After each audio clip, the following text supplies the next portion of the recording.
Welcome back, everyone, to another episode of the Profluence Sports Podcast. The world of AI, Agentic AI, is getting pretty wild, and so we brought on an expert and a great guest here today. So, JM, appreciate you hopping on and excited for this conversation today. Thanks. Nice to be here with you, man. So, to kick us off, I'd like to go into a little background first. You've had a good run as an entrepreneur. You've had some exits in both the U.S. and Canada. Tell us a little bit about your journey, what you've built, and then ultimately, what led you now into building in the sports space. Yeah, well, I worked in tech for the last 20 years, both on the service side and product side. In 2023, it was a huge year we sold our last two companies. One was an HR software that we sold to the largest tech and business consulting firm in Canada. And the same year, we also sold our service tech company, to a California-based digital marketing agency. In that service company, when we sold it, we were close to 100 employees. So it was a kind of a large service company for a company based out of here. And having a co-founder like Jonathan for this new journey is really key for us because we complete each other really well. And we have a winning record together.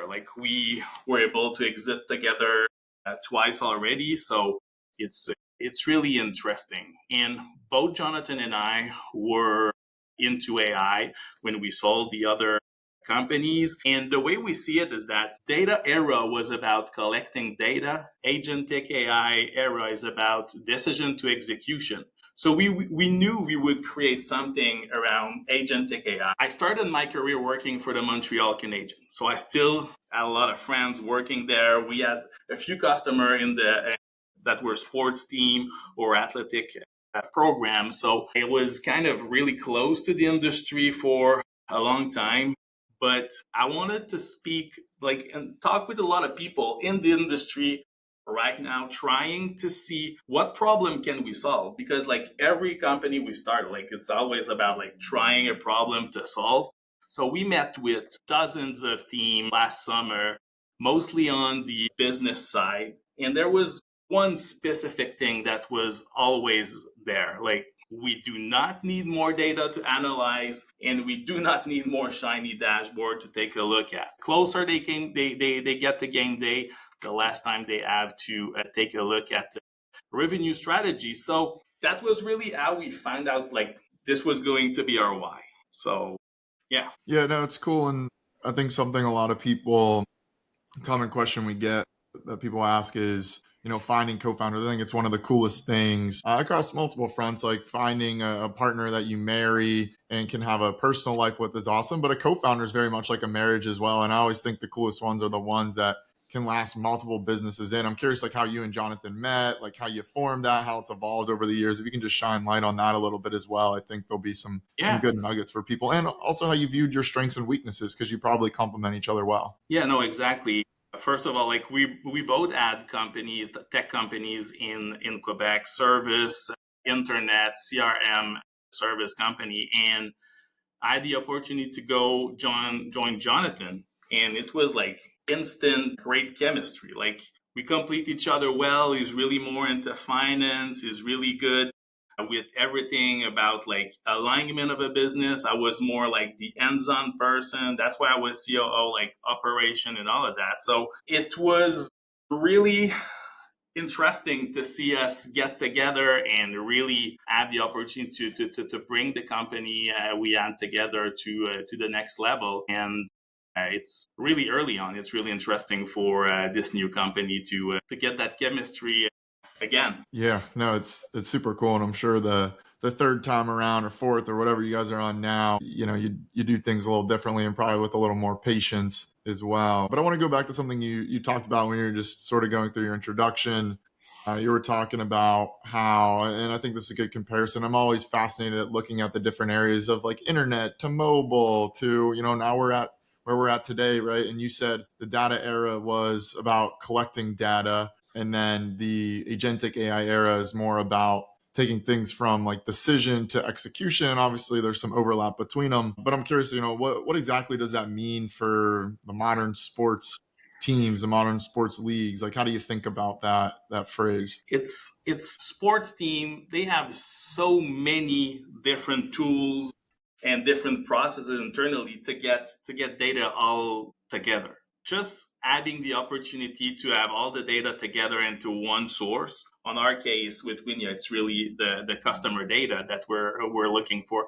Just to bring that up all together really change something, because when you have all of your platform in silo, it's hard for people to take decision. They already do not have, like we said earlier, like do not have a lot of time to go and take a look at. When it's siloed, like there's no real opportunity for fast execution, and that's really what we wanted to bring over here. So Agentic AI will bring a lot of opportunity when teams and humans do not have time, by recommending stuff and then having the opportunity to execute on that. And that's exactly the problems we want to solve. Like execute on the data with a great strategy at the perfect timing. That's the key. Makes sense. And do you think about it from, or at least where you're starting, like low, and this probably isn't the right phrase, but like lower end teams? Are you going, got a Red Sox hat on, going to the high end teams? Do you think about multi-club ownership groups? Like, how do you think about sort of breaking in, and what's the most effective on that standpoint as well? I'd say that our goal right now is to solve the problem for as many teams as we can. So the low-hanging fruits for us is probably what I would call tier B leagues. So really focusing on maybe not the big four. I've worked with the big four with some of the big four teams before. It's really interesting, but this time to take a decision is much longer, and that's what we want to try to avoid. And there's a new target that we want to have, which is like the sports owning group, where they own multiple teams, they own the stadium, they own like entertainment district around the stadium, and really what we built is really focused on like bringing revenue for the team, but also bringing revenue for any other assets a team would have around it. And it's interesting because I was meeting with investors into affiliate baseball teams, and even at tier B level, they're starting to build like infrastructure around the stadium, restaurant, hotel, parking, like all that. So we have all the data. We can use the people going to the team like to get extra revenue for any other asset around the stadium. So that's a huge part of it. Yeah, it's cool. You're seeing a lot more of the real estate plays and the things around these teams, right? As a lot of people talk about, hey, live experiences are the last remaining piece. And so it's sort of like the anti-AI thesis to some degree. It's not that it's anti-AI, it's just that it's the opposite, right? But it's funny, like you're building the AI that is then serving all of the live experiences, which aren't going anywhere, and really do and continue to have a moat, especially in these communities, which I think is a good segue, right? I know we've touched on a little bit, but tell us a little bit more about Winnia. Like, you can look on your website, you're talking about you're this agentic AI powerhouse for sports team revenues. How's this all working, right? I know you'd mentioned some of the multi-club ownership and how it could work across things. Like, give us a little bit more about the platform and what you guys are trying to do. Absolutely. So first of all, our platform connects all of your customer data. So whether it's ticketing platforms, CRM, fan engagement, there's so many different tools that we can connect. So we bring all the customer data that we need from the platform. We also have something that we call the contextual data layer. We have close to 50 different contextual data layer. That would be like weather, team performance, other events around the stadium at the same time, like a lot of data that we connect all together because it will affect revenue. We add the business KPI of our teams, and if they have assets around the stadium, we add business KPI for all the different restaurant, hotel, or whatever. And we also add our modern revenue playbook for a sports team. So it's a layer of intelligence that we created on our own. Like, we rely on LLM for a few of the mechanic, but really it's our own intelligence layer that's powering the platform that we offer at Winya. And the purpose of having all those data together is really to identify opportunities. So our AI agents are continuously fetching your data to bring and identify revenue opportunity. So it creates recommendation, and the recommendation would be just like a marketing tactic, and then we have the opportunity to execute on just on a click of a button. So it's really, really, really fast. And we bring that up when team typically do not have a lot of time to execute. So it's really the purpose of the platform. We got different kinds of agents. We got analytic agents, we got orchestration agents, we got revenue mission agents, and we got data cleaning and data matching agents. And we keep creating more and more agents along the way. So that's what we're building right now. Yeah, and it sounds like there's a cool opportunity then if you look at just like, we'll just call it sports tech. And I know you guys are doing a little bit beyond that, but often people, I say, are you building a feature? Or are you building a company, right? And a lot of people are just building features. You're trying to build a whole stack of features around a company, right? Which is what really works, the platform type approach. How do you think about building new AI agents? How quick is the turnaround? How easy is it? What's even a little bit of the process of that look like? It's faster than ever. It's really interesting. Like engineering agentic AI is faster than anything we've seen before in the other tech company we had. Like we're a company of 5 right now, 5 humans, doing the job of probably what a team of 25 that we would have before. But the most interesting thing is that we're drinking our own Kool-Aid. So the agent I named earlier, like they're agent for our customer in our platform, but we built our own process and created a lot of agents that are working for us. So we have dozens of different agents that are orchestrated for our dev, our QA, our recursive self-improvement, our arbitration, our PM, our marketing, our guardrails, anything about the memory, which is probably one of the most important thing about AI right now. So yeah, it's a real game changer. And it was fun. Like we met at Peak last April, and it's easy to understand like who's using agentic AI internally and who's not, because like you would see just discussing with people, it would be easy to understand like who's creating with agent versus like the whole legacy format of how we create product. Yeah, I'm sure it's interesting for you to see that. I mean, you touched on a little bit, you can do a lot more work with a smaller team.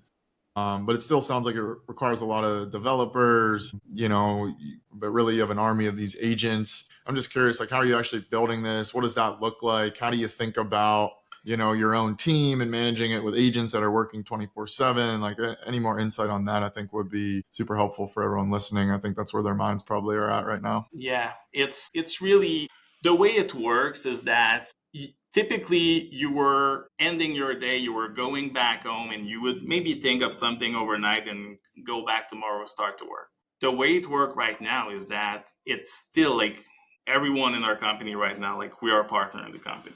So it's on us as entrepreneur to really dig and work and do the extra. But like I will never leave my computer without having like agent follow-up working. So at first, when you start building that, like you got like FOMO of like leaving your computer and not having something working in the back end. It was like last summer. When you orchestrate all of your different mission all together, funniest thing and like most interesting thing ever is that every morning when I connect, the first hour, probably like the first 45 minutes, I'm just validating stuff that were done overnight. And really, during those 45 minutes, like I have the feeling that I've done more than what I would have done in a full day in the whole world. So that's really how you shape up. So first is that you get used to it. Like you don't want to go to bed without having some stuff going on, working. And then after that, you orchestrate all of that. And then it's when you arrive at the morning, you're like excited to see what was created, what worked. And I mean, throughout the day, we're using agent and validation. But probably one of the most important thing that we realized early in the process of building our agent was really about a recursive self-improvement. It's when an AI autonomously upgrade its own code, the prompt, the tool altogether. just become smarter, then use that smarter version to design the next upgrade that's going to be smarter too. So it's really like a concept of intelligence explosion where agent use the current intelligence to build the next level of intelligence. So it's still very important to do that. And by the way, even if we're using, because I think it's really important to let everyone knows that even if we're using AI agent, there's always like a human in the loop. Like we would not push something that was not validated by anyone in our team. So it's really interesting to see how it can go faster and building stuff at the speed we did. I mean, it's why there's really, and you've noticed that in the Profluence community, like there's a lot of new companies that are like booming real fast. You never heard of them, and they got something, and the whole world you'd be like, really, what happened? But now, like we know, like using agentic AI properly, there's great opportunity to go faster on the market and test, and test. That's what we did, and that's what we're aiming to do with all of our different agents. Like you go on market, you have the opportunity to do a lot of testing before you put that product in the end of your first customer. So that's pretty interesting. Getting validation because of how you build using agentic AI is another key for that.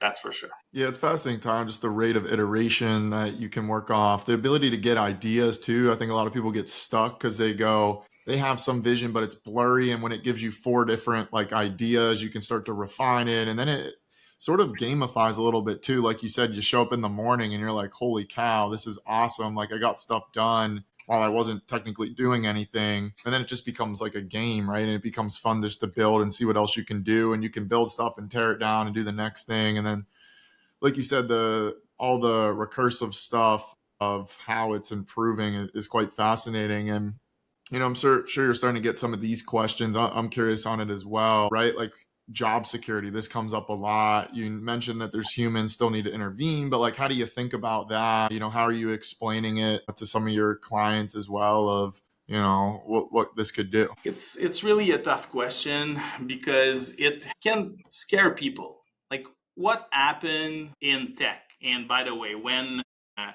I had an agency when generative AI arrived, and I don't want to say it's replaced, but it clearly did a few tasks that some designers or copywriter would do.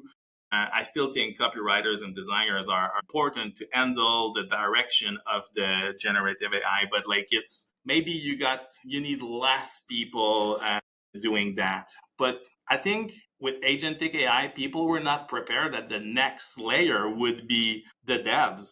And you probably noticed how many devs were laid off. And I mean, I hate to go into that direction, but because there's a lot of politics and PR around that. But like using Claude to code, using, any Replit or any other tool, like it can help people that do not have the skills to do stuff, but you're still going to need to have like great developers to validate, to make sure everything goes. But again, it's a numbers game. Like you will probably need less of them a little bit into your team because agent can do that. But you're also going to need new people doing new stuff. And I think into sports, that's what's happening. I'm talking with teams, like for sure we have like an AI platform. So people are like sometime, will it replace? I was meeting this morning with a sales VP in a sports team. And the guy, first question is like, is your platform going to replace me? Well, no, you're going to get better out of that. But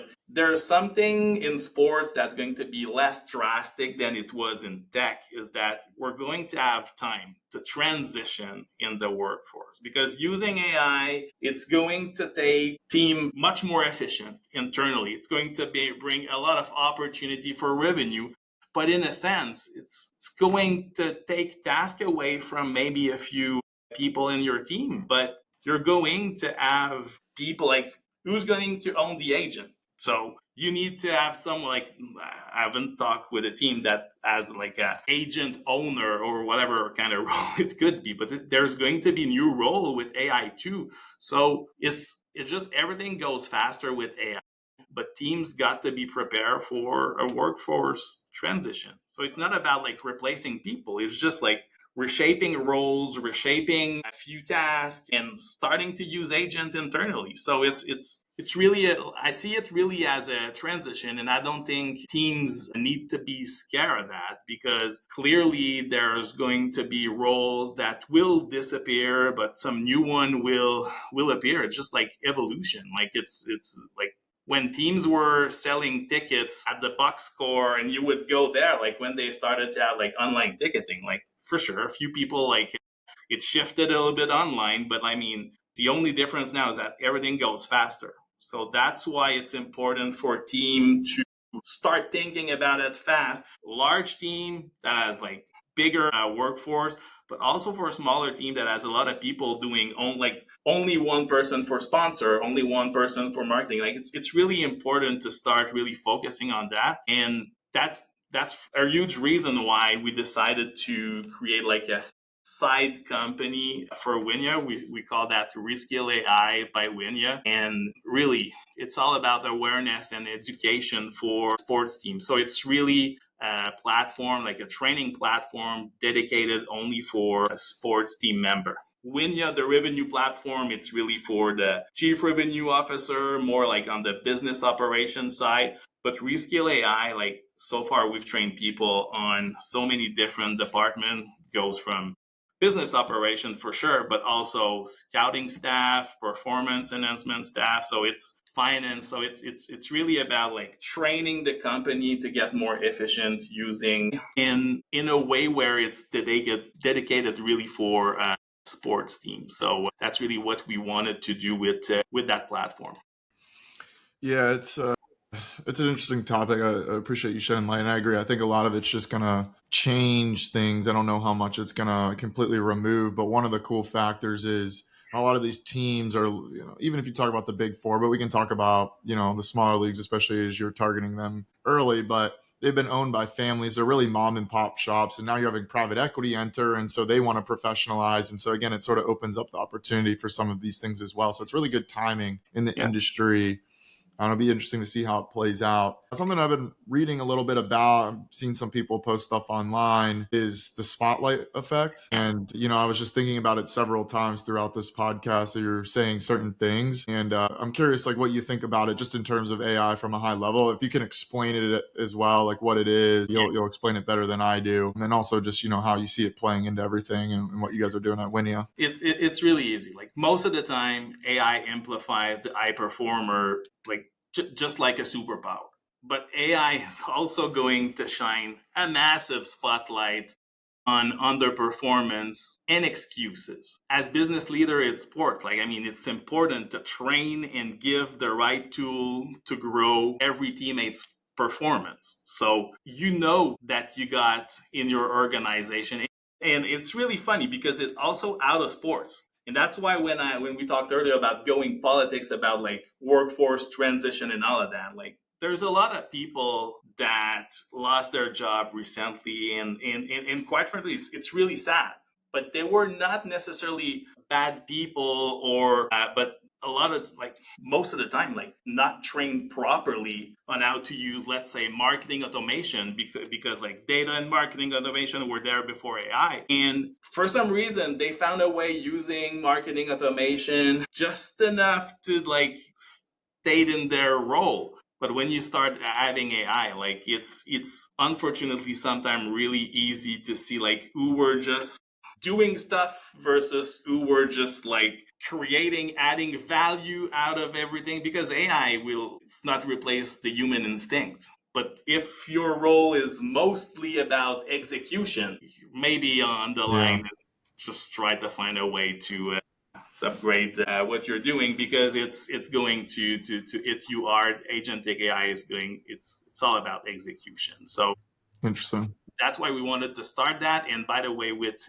Reskill AI, it's a part of what we're doing, helping team transition those people, because there's new roles that are going to appear that maybe you were not a great fit for what you were doing, but you could be a really interesting fit there. And when you start early enough, gives you time to transition people. It's when you do not start right now that you're at one point maybe going to have to take a bad decision on people. So that's why we really want to push people to start to take a look at what AI is going to change into their workforce. Yeah, no, that makes sense. And I'm curious, anything frustrate you about current wave of AI startups or, platforms adding AI functionalities to, we see this announcements all the time of like into their legacy systems. Like, how do you think about all that stuff? How can I say that? Like, we were together at Peak. It's been almost a year since I'm a member of Profluence, and there's a lot of people that are running fast whenever there's a new buzzword like AI, artificial intelligence. Like it what really it does, like how are you using AI? That's really like, is it intelligence as a service? Is it like decision to execution as a service? How are you doing? That's really what matters. So when I see a company just adding like a chatbot into their legacy system and saying like, oh, we got our new Agentic AI, blah blah blah blah blah, and you really take a look, and that there's really no real AI agent in that. It kind of, I don't like the fact that they are pushing AI just to be AI. There's going to be companies that are not AI that are going to survive well, but I think there are companies right now that try to say they are AI when they are not AI, and it's going like it sends mixed message because people are starting to understand what AI really is. So it sends a weird signal. So trying to push AI for AI, I mean, I can understand like surfing on the wave, but in a sense, it's not good when it's kind of I don't want to use the word lie, but sometimes it's Yeah, really what it is. it's like an And exaggeration to a degree. no, exactly. Yeah, no, that makes sense. I'm curious, as you've started to enter the space. I don't think we've touched on this yet, but you're building this team, you're getting going, you're starting to get clients. What's funding strategy? How are you guys thinking about it? I know you've had some exits. Are you raising now? What's sort of the plan as you continue to go to market and look to bring in partners as well? We were lucky to have money when we started Winya. So we already put our own skin in the game. So we're kind of well funded internally, which allows us to work and build the way we want. But we all know that the name of the game, it's distribution. So with AI, it's really going to be the same. So we're mapping our first round for next fall. But that's really important, that what we're looking for, it's not like, it's less about the checks than about like the strategic partners we want to have. So as of now, like there's a few sports owning group that reach out to us. There's a few private equity firm, family office, even a few athletes. So that's all interesting, but really what's important for us, it's not the check, it's really the strategic partners. We want to build something like properly built and on the finance side, and it's really what we're looking for. And next fall we're going to work on this, probably like early October. It's going to be a great timing for us to start jumping on this, just to accelerate, because that's really what we want to push for 2027.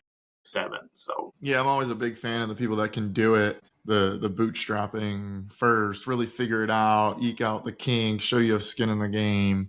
I've seen a lot of people. If you look at some of the last few breakout sports tech companies, again, the game is what the game is, but they were exited founders and they put their own money in, and they were able to also raise easier, but just build faster and really generate revenue. So again, like, it kind of sucks for some people that don't have that ability, but like, the reality is what the reality is. And so I'm sure it's nice, with your previous exits to, come back into the game with that. and Yeah. and Andrew, like there's a lot of FOMO around AI, and at the same time there's a lot of misconception on what AI really is and can do. So there's a lot of companies like us that are trying to raise, and you feel that they want to raise because there's a wave, not because there's going to be a great traction on the market, just because you got the buzzword and that's the actual buzzword. And that's the FOMO part that we don't want to go. But there's also, like, on the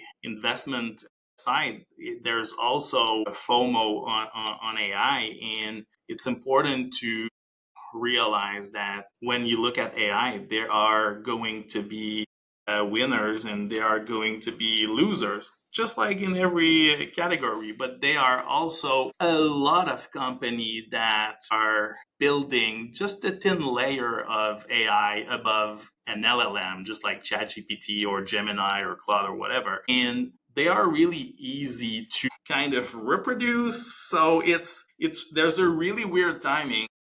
I was really surprised after peak, because at peak we met with a few investors, and one of them reached out to me like, can you just help me pinpoint what could be important metric when I'm looking at an AI company? When where's the market going? Where is this company going to fit into this market moving forward? So it's a really a weird time for sports tech, because there's a lot of investments into sports and infrastructure. There's investment at almost every layer. Some really early investors, some are really like later on investors, but there's also sports tech company that wants to involve. I've seen sports team that wanted to really invest and create internal labs, or acquiring a company here and there. So it's really an interesting timing for us. So hopefully this fall we're going to have like interesting news to share. And by the way, if you're an investor and you would like to just have help, I like to do that. I was honored that someone would reach out to me for that. So if you need help, please do. And same for people that are building into sports tech right now. Like if you want to know more and get more details on how we created our platform, what's our internal process, how we build our agent stack, like feel free to reach out. It's really important for me to give back to the community. So you can reach me. I'm quite sure you can find me on LinkedIn, but I'm also on Profluence. Awesome. Yeah, no, JM, this has been an incredible conversation. I really appreciate you coming on. I think we've pretty much hit everything. We've hit sports, we've hit AI deep levels, we've hit Winya, we've hit just, building in general as a founder. So, where I know you had mentioned people can reach out, but where Winnia.com or what's website, where can people find more? Yeah, Winya.com, you're going to get everything. You can go and follow us on LinkedIn. It's going to be really appreciated too. And I mean, I'm answering everyone who's reaching out to me on Profluence too. So don't hesitate. And good job, by the way, with what you're doing on Profluence. It's really like a game changer for us. So really like that. Appreciate it, yeah.